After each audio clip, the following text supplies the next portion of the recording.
Donc bonjour, aujourd'hui on va faire une vidéo de poker qui m'est venue, l'idée de faire cette vidéo m'est venue après une longue session de grind hier. Notamment je vais parler du range de vilain, donc là c'est un peu une nouvelle présentation que je fais avec un mind map qui est en fait une manière de structurer son propos. Euh, C'est-à-dire que voilà, on met un sujet au milieu, voilà, qui est juste là, et on essaye de répondre à plusieurs questions du style QQO, QCP, qui, quoi, où, quand, comment, pourquoi. Donc chaque question correspond à un arbre, donc c'est une arborescence, donc ça permet de faire le lien entre les idées et de voir différents domaines du thème, différents points du thème qui ici est le range de vilain. Donc on a donc pendant la session d'hier, en dehors que au-delà du fait que je l'ai fait un peu trop longue et que je pense pas avoir joué tout mon high game parce que j'ai fait 4000 mains en fait.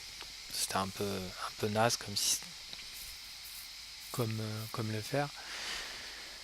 Je voulais voir en fait analyser le range de vilain où je vais me retrouver des fois à me faire raise river et à pas trop savoir quoi faire. Et justement, cette vidéo va me permettre un peu d'éclaircir ces moments difficiles où on est obligé de faire un hero call, donc de faire ou de ne pas faire un hero call. Donc je vais parler donc déjà de ce qu'est un éventail de main, de comment donc très brièvement, un range de vilain, c'est un ensemble de mains sur lequel on peut mettre vilain, un éventail de mains, plusieurs combinaisons. Ben, là, on peut le mettre sur une petite de 2 à 2 3 plus, par exemple, on peut le mettre, il relance, on peut le mettre sur 3 4 4 5 5 6 6 7 7 8 8 9 9 10 10 valet valet. C'est ça que ça veut dire 3 plus, c'est paire de 3 et plus. As-Valet plus, ce qui veut dire As-Valet, As-Dame, As-Roi, 9-8 S suité, donc là j'ai fait une petite erreur, ben, c'est la combinaison de main 9-8 suité, bon ça c'est un peu plus, plus pour dire que on garde le même gap mais on augmente, c'est-à-dire 19, Valet 10, Dame Valet, Roi Dame, As-Roi.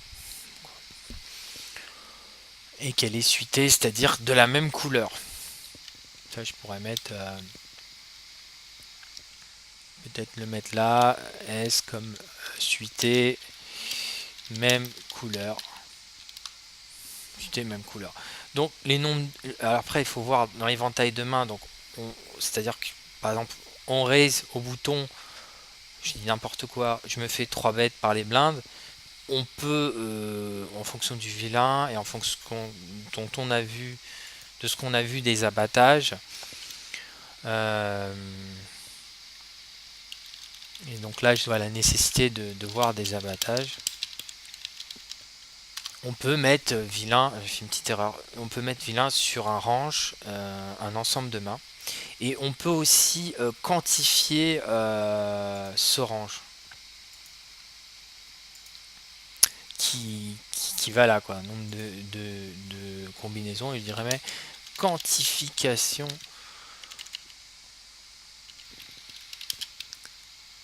quantification, je sais pas écrire. Quantification, c'est pas terrible. Quantification de ces ranges. Donc c'est-à-dire évaluer par exemple des petites paires, il a tant de combinaisons. Euh, des donc tant de combinaisons, par exemple une combinaison de paire de 3 servie, ben il y a 4. Bon, au premier tirage, on a en gros, je vais simplifier, ça fait 6. 6 combinaisons de paires de 3. Il y a 6 combinaisons de paires de 4. Et il y a en tout, ça je peux peut-être le mettre, nombre de combinaisons totales.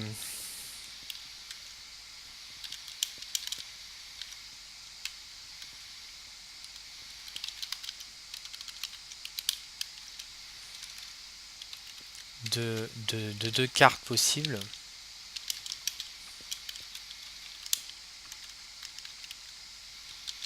Bah, ça correspond à 1300 si je me trompe pas. Si on ouvre Poker Stove.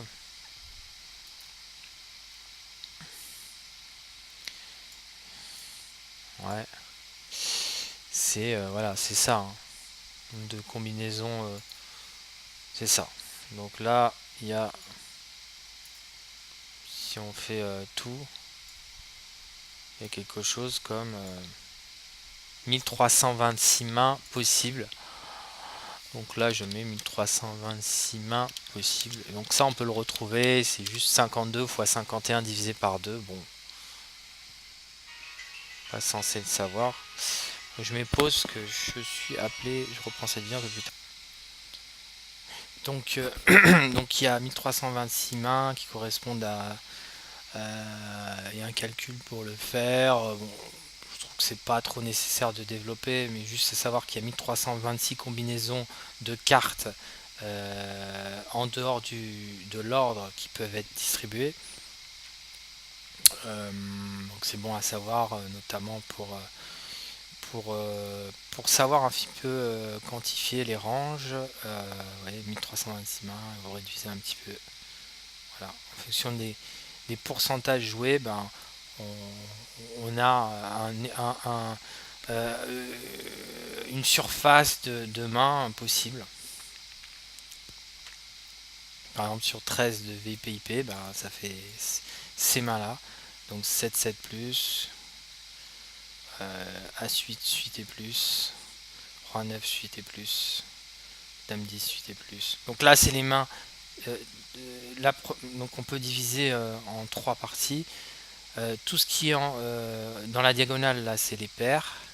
Tout ce qui est à droite des paires, ben, c'est les mains suitées. Tout ce qui est à gauche, en bas, c'est les mains offsuit.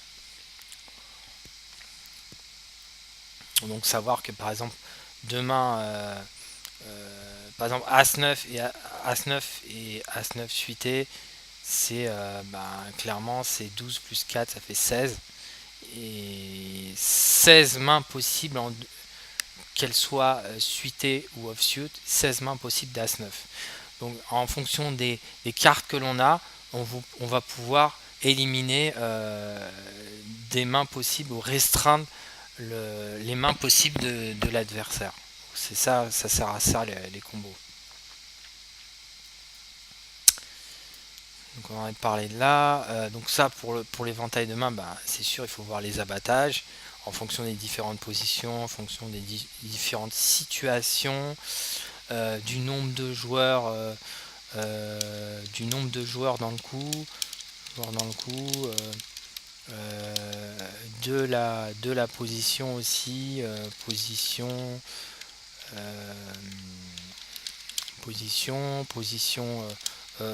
relative aussi par rapport à tel profil, tel profil, fiche ou profil. Donc après la range de vilain, voilà. Par exemple flop, il bête, est-ce qu'il bête, est-ce qu'il s'y bête beaucoup en bluff, est-ce qu'il s'y bête tout son range, est-ce qu'il s'y bête que quand il a touché, son nombre de sa fréquence de s'y bête en fonction du nombre de joueurs dans le coup. en fonction du profil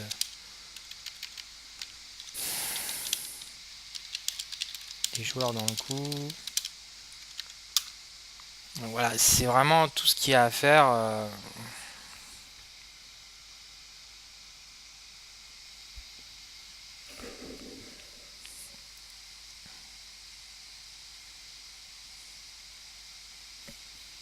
Et pardon, turn river, c'est pareil. Les ski Ricard, les ski Ricard, les ski Ricard possibles, sa capacité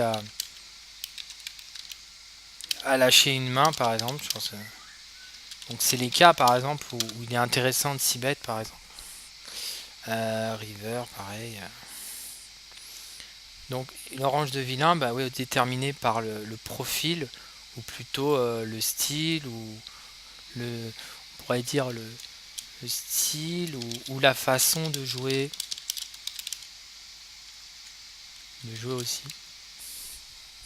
Donc est-ce qu'il est espion? Oui, donc clairement il réfléchit pas, il bête, il bête compulsivement, on va dire. Il réfléchit pas, voilà, donc dans quelle position, voilà.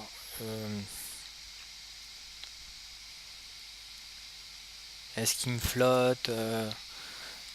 Est-ce qu'il est-ce qu'il flotte beaucoup? C'est-à-dire qu'il paye pour bluffer, qui paye au flop pour bluffer turn éventuellement. Euh, est-ce qu'on bête par exemple face à son range, pour value, pour bluff, pour récolter la dead money. Et il se pose la question aussi là je vais ouvrir parce que là j'ai pas tout. Ah non, on peut écarter un peu plus. Non, on peut pas ouvrir plus. Dommage. Donc voilà. Donc voilà, c'est un petit peu une analyse du concept de range. Je ferai sûrement d'autres vidéos là-dessus. Donc là, j'ai vraiment voulu faire quelque chose de structuré. Donc voilà, voir les différents points, tant des raisons pour miser, tant du style de joueur que l'on a en face, des streets que l'on a en face, et de la façon dont il se comporte face à des streets, au nombre de joueurs, au flop, au turn, ski card, pas river, peut-être aussi voir son when to showdown. Down aussi peut être révélateur, de s'il paye avec moins bien ou pas, ou si il est CS. Voilà. Donc voilà, c'était une petite vidéo sur le range de vilain. Donc je vous dis à très bientôt pour une prochaine vidéo. Ciao ciao.